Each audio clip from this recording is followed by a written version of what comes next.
해당 사건은 실제 사건에 기반하지만 특정 인물의 이름과 사건에 대한 묘사 중 일부 각색된 부분이 있음을 밝힙니다. 여보세요? 김정미 씨 되십니까? 그런데요, 누구시죠? 요양병원인데요.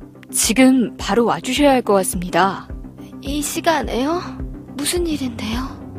어머니가 심정지가 오셔서 당장 큰 병원으로 옮기셔야 할 것 같습니다. 김 씨가 요양병원으로부터 전화를 받았던 그날은 5월 8일 어버이날을 단 하루 앞둔 날 새벽이었습니다. 요양병원에서 밝힌 어머니의 사인은 병사, 그러니까 병 때문에 사망했다는 거였는데요. 하지만 김 씨가 마주한 어머니의 시신엔 이상한 점들이 한둘이 아니었습니다. 도대체 이날 요양병원에서 김 씨의 어머니에겐 무슨 일이 벌어졌던 걸까요?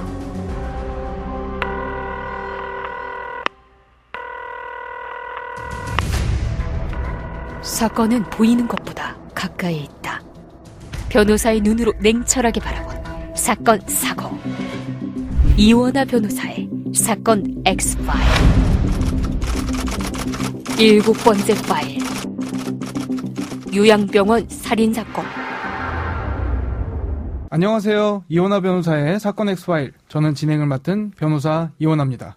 오늘도 로엘 법무부인 황윤창 변호사와 함께합니다. 변호사님 어서 오세요. 네, 안녕하십니까. 황윤창 변호사입니다. 오늘 다뤄볼 이슈는 어떤 사건인지, 어떤 내용인지부터 소개해 주시죠. 네, 작년에 경기도에 있는 어느 요양병원에서 발생한 사건입니다. 사건 당일 새벽 5시 정도에 그 요양병원에 계시던 어머님의 자녀분께서 어머님이 심폐소생술 중이라는 연락을 받았습니다. 자녀분들께서 당장 찾아가서 보니까 사후경직이 온 것과 같이 어머님의 몸이 딱딱하게 굳어져 있었는데요. 그러면은 이미 좀 사망한 지 시간이 어느 정도 흘렀다. 그렇습니다. 그런데 119 대원들은 심폐소생술을 하고 있었다고 합니다.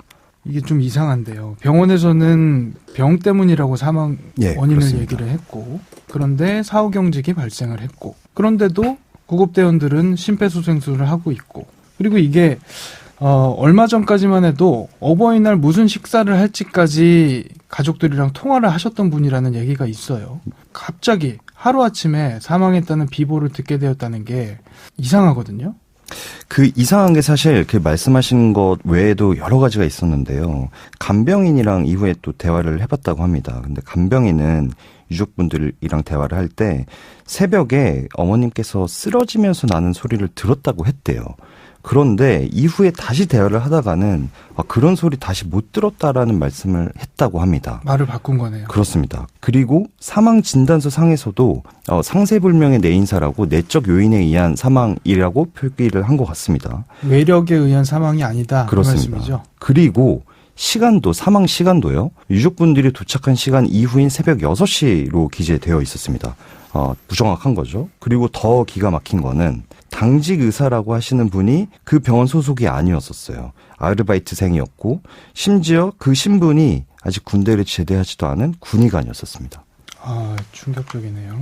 요 사망자에 대해서 부검을 한 걸로 알고 있거든요. 그렇습니다. 부검 결과 혹시 어떤가요? 사인은 내인사가 아니었고요. 경부압박 질식사라고 밝혀졌습니다. 그리고 실제로 끈에 의해서 목 부위가 압박된 흔적이 드러났는데 사망 진단서 작성 당시에 이런 흔적을 찾지 못했다라는 점도 정말 납득이 안 가는 거죠. 내인사라고 한 것도 이상한데 부검 결과를 보면 목이 졸린 흔적이 있다. 경부 압박에 의한 질식사다. 그러면 사실 외력에 의한 사망이라고 볼 수밖에 없는 상황이잖아요. 그렇다라고 하면 사망 진단서 작성 당시에 이런 흔적을 찾지 못한 것도 납득이 가지 않는 부분 중에 하나입니다. 그러면 혹시 현장에 그 당시 목을 조르는데 사용을 했거나 사용했을 수 있는 그런 물건들이 발견된 건 없었나요? 네, 당시에는 경찰들이 출동을 하긴 했었는데요. 현장에 대한 보존 조치를 취했겠지만 유의미한 증거라든지 관련된 증거가 제출되거나 압수된 경위는 없었습니다. 그리고 직접적으로 DNA가 검출이 되거나 관련된 물건을 찾지는 못했고요. 그렇다면 혹시 심폐소생술을 한 그런 흔적이라고 볼 수는 없나요? 이게 보면은 상식적으로 심폐소생술을 하면서 목을 끈 같은 걸로 조일 일은 전혀 없죠. 그 부검소에도 보면은 가슴 부위에 뭐 복장뼈나 갈비뼈가 골절이 되어 있었다고 하는데요. 이거는 부검 감정 의견으로도 손상의 위치나 양상을 볼 때 심폐소생술에 의한 손상이라고 판정을 하기도 했었습니다. 그렇다면 결국에는 그 목 부위에 발생한 흔적은 심폐소생술이랑은 전혀 무관하고 어떤 끈 같은 물체로 목이 졸린 흔적일 가능성이 높다. 이렇게 정리를 할 수 있겠네요. 그렇습니다. 구조 인력이 오기 전에 이미 누군가에 의해서 타살의 흔적이 남았다라고 볼 수 있는 것이죠. 그렇다면 이 도대체 병원이 왜 허위로 진단서를 썼는지 이해가 잘 안 가는데 이 부분이 밝혀진 게 있습니까? 지금 그 부분이 핵심적인 혐의 쟁점으로 수사 중이긴 합니다. 당시에 당직 의사가 군의관 신분의 아르바이트생이었고 진단서 작성자는 그 작성 명의자는 병원에 소속된 그 군의관이 아닌 다른 의사긴 했었습니다. 그런데 이 사망 진단서를 군의관이 작성을 한 건지 그 담당 의사가 곧바로 새벽에 출근을 해서 작성을 한 건지는 아직 불분명합니다. 그 사망 일시나 사인의 경우에도 허위 내용이 작성되기도 했었고요. 그러면 당시 담당 의사는 회진을 돌 때 현장에 있지 않고 자신을 대신할 군의관을 아르바이트생을 대타로 세워서 돌리다가 그렇습니다. 이 일이 발생한 이후에 뒤늦게 와서 진단서를 작성을 했든지 아니면 누군가 다른 사람이 진단서를 작성하는데 개입을 했든지 그렇습니다. 이럴 가능성이 있는 거네요. 더욱 납득이 안 가는 거는 병원 측에서는 그 담당 의사가 군의관을 아르바이트로 고용했다는 사실을 몰랐다라고 합니다. 그 유가족들이 병원 상대로 고소했죠. 네, 처음에는 병원 관계자들 상대로 업무상 과실치사, 허위 진단서 작성 혐의로 고소를 했고요. 살인의 혐의나 의료법 위반에 관해서는 수사기관에서 직접 인지해서 진행이 됐습니다. 그리고 이후에 검찰에서는 보건복지부나 대한의사협회, 국가수에 다시 의견을 조회하거나 감정을 의뢰했고 상당 시간 수사가 지연되고 있는 상황입니다. 군의관에 대해서는 군 수사대에서 변사체 검시 방해에 대해서 기소 의견으로 군 검찰로 송치했고 나머지 혐의에 대해서도 군 검찰에서 수사를 하고 있습니다. 유가족 입장에서는 이 병원의 관리 부실에 대한 책임을 반드시 묻고 싶을 거라는 생각이 듭니다. 아무튼 부검 결과에 따라서요. 병에 의한 사망이 아니라 목졸림에 의한 사망이다라고 한다면은 도대체 누가 왜 그랬는지 이게 가장 중요한 것 같거든요. 용의자는 밝혀졌습니까? 네, 수사기관에서는 피해자, 그 어머님의 옆에 있던 다른 환자를 용의자로 지목했습니다. 피의자가 어머님의 옆에서 생활하면서 자기가 무시를 받아왔다라고 생각을 하고 병실 내에서 공동으로 생활하는 데 있어서 여러 좋지 않은 감정을 가지고 있었다라는 게 수사 과정에서 밝혀졌고요. 특히 사건 전날은 아까 말씀하신 것처럼 피해자의 자녀들과 통화하면서 다음날 어버이날 기념해서 식사를 하기로 하는 그런 내용들이 있었는데 피의자는 옆에서 그걸 들었던 모양입니다. 그런데 피의자는 평상시에 자녀와의 소통이 그렇게 빈번하지 않았었던 상황이었는지 거기에 대해서 굉장한 불만을 가지고 있었다고 합니다. 그러면 그 질투심에 의한 앙심을 어느 정도 품고 있었을 수 있다. 그렇습니다. 그러한 내용이 핸드폰에도 기재가 되어 있었다라고 합니다. 유가족분이 한 방송에 나와서 했던 인터뷰 내용이 있거든요. 잠시 들어보고 오겠습니다. 시기에 질투랍니다. 우리들은 거의 매일같이 어머니께 전화드리고 요양병원에 어머니가 재활차 모시기는 했어도 그렇게 어머니에 대해 각별히 신경을 쓰고 그렇게 했는데 이 여자는 자기 자식들이 전화도 없고 근데 이 여자가 어머니의 행동 상황 다 체크를 해놓고 미리 이제 계획적으로 살인을 구상을 했던 거예요. 사망한 피해자의 행동 상황을 구체적으로 다 체크해놨다. 이 부분이 인상적으로 들리는데 범행 도구라든지 CCTV 같은 건 나왔나요? 경찰은 결론적으로 피해자가 끈 종류의 범행 도구를 사용했다라고 봤습니다. 그런데 피해자나 피의자의 DNA가 발견된 도구는 아직 찾지 못한 걸로 알고 있습니다. 처음 경찰이 현장에 왔을 때 이거를 타살이 아닌 걸로 생각하고 증거물 확보가 제대로 되지는 않았는지 의심이 되긴 하는데요.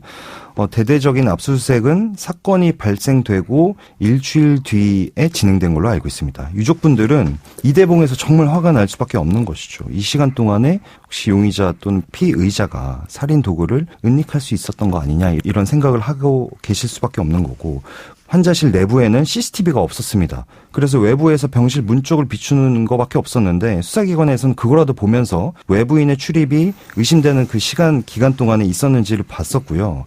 그래서 병실 내부에 누군가의 소행이라고 전제를 했던 것 같습니다. 사망에 이르게 된 시간대라고 생각되는 그 기간 동안에는 외부에서 들어가는 흔적이 없었다라고 하니까요. 그래서 내부 누군가의 소행이라고 한다면 그러면 망인 쪽 침대 근처를 썼던 환자인지 혹은 그 피해자의 반대편 쪽에 계셨던 환자들인지 이거를 어떻게 특정을 했냐면 반대편에서 그 피해자 쪽으로 이동을 하려면 넘어오려면 외부 창문에서 비춰지는 그런 불빛이 한번 깜빡이는 그 흔적이 있어야 되는데 맞습니다. 왜냐하면 사람이 지나다닐 때 창문의 불빛은 왜곡되니까요. 그런 게 이제 없었다라는 전혀 없었고요. 그런 상황을 봤을 때 그러면 피해자의 옆에 있던 침대를 쓰는 사람일 거다라는 취지로 특정을 했고 그래서 아까 말씀드린 여러 가지 불만에 대한 감정적인 부분을 살인의 동기로 입증을 해서 검찰로 송치된 상황입니다. 현재 피의자는 혐의를 부인하고 있다면서요. 네, 피의자는 현재 혐의 부인 중인 것 같고요. 심지어 거짓말 탐지기 조사도 거부했다고 합니다. 피의자는 병원에 입원해 있다 이런 상태라고 하는데 유가족들은 변호사가 이거 코칭한 것 같다 이렇게 얘기하거든요. 그렇습니다. 아무래도 혐의가 살인이다 보니까 사전적으로 구속영장이 신청되거나 청구, 발부될 위험을 가지고 있었는데요. 그런 리스크를 피하려는 의도가 있지 않았나 이렇게 생각이 됩니다. 사전 구속의 필요성을 수사관에 이제 어필하는 과정에서 이 수사관이 했던 말이 피의자가 노령인데다가 건강이 좋지 않고 병원에 입원해 있는 상태다 이런 답변을 하더라고요.